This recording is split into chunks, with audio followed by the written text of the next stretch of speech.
Hello, one and all, and welcome to another episode of MMA Vision Analysis.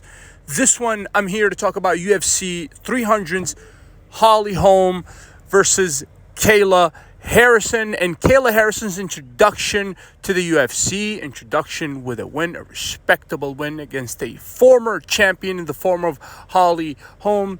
But before getting started, make sure to like, comment, subscribe, and click that notification to get all it is that is new from this channel, your channel, the one and only MMA Vision Analysis. All respect to Holm for still fighting in her 40s. Tremendous shape, but in the fight against Kayla, she never looked like a threat, and that's the entirety of the fight. Kayla Harrison looked bigger, stronger, and all throughout the fight, Kayla was able to impose her will on Holm.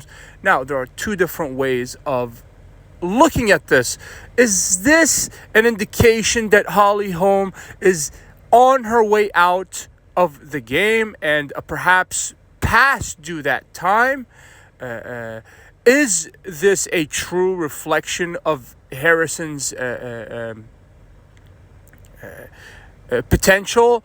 Not to take anything away from Kayla Harrison, but there are two different ways of looking at this.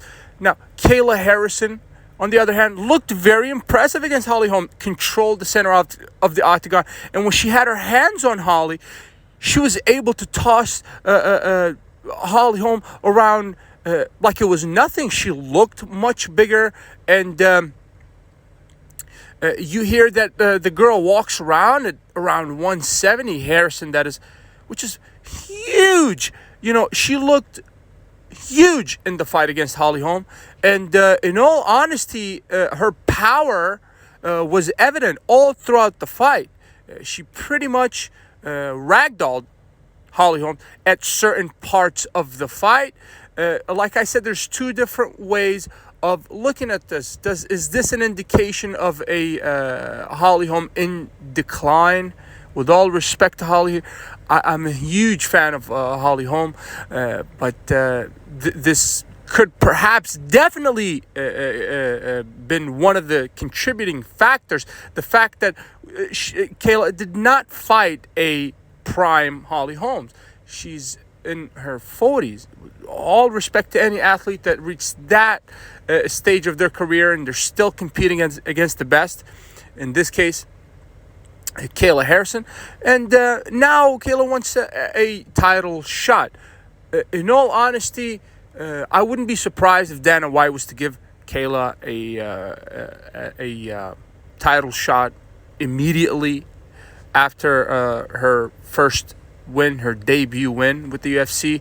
But in my personal opinion, Kayla has to be tested a few more times against top-ranked opponents, opponents perhaps in their prime, in order for Kayla to be introduced to a title fight. Otherwise, I look at this as kind of taking away credibility from the existing fighters, the fighters that already fight for the organization. Anybody that comes from the outside, I do understand that there are different ways of looking at this, especially if the person is marketable, then that would make sense to give them a title shot. But just to be on the fighter side here, I believe that Kayla has to face other top contenders, perhaps one or two at least, and if she finishes her next opponent in dramatic fashion, then okay, give her a title shot. But giving her a title shot immediately after Holm, I'm not sure if that performance was an indicator of Kayla's true potential in the UFC. With no disrespect to Kayla here or Holly, I'm a huge fan of both, but I believe that Kayla has to be tested against other top contenders before she gets a title shot. That's only fair in my opinion. To your fighters, Dana White, that is. If you made it this far, I appreciate you for sticking around. Please let me know what you think in the comments and like, subscribe for more.